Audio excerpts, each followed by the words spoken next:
Gipamatud-an sa usa ka LGBTQ couple sa Misamis Oriental nga dili babag ang ilang gender preference aron nga magpakasal sa simbahang Katoliko.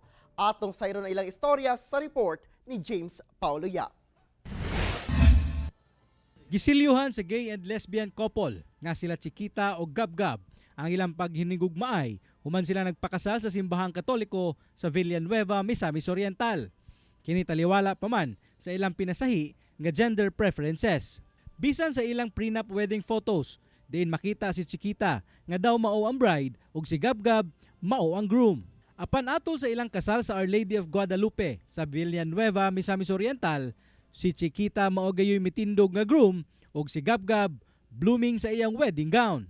Kapinduha ka tuig nag-uyab si Chiquita o Gabgab bago kini nagdesisyon nga magpakasal sa simbahan ug usa sa ilang nahimong inspirasyon ang ilang 7 ka bulan nga baby nga si Braylin. Destiny. Ano man? Wala man ko nagdahom, sir, na magkami. Antod sa makasal.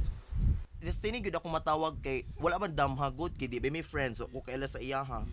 Through Facebook lang gud siya. Gidayeg sab sa simbahang Katoliko ang paghatag og importansya sa duha sa kaminyoon.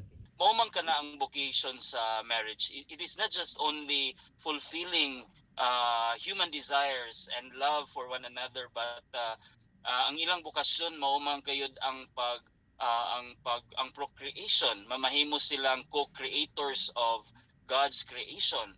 Mapasalamaton sila Chiquita o Gabgab sa suporta sa ilahang kabanay. Alang kanila, dili babag ang ilang kasarian aron ilang paligunon ang ilang gugma sa matag usa. Sa karon, i-promise gyud namo nga until death do us part.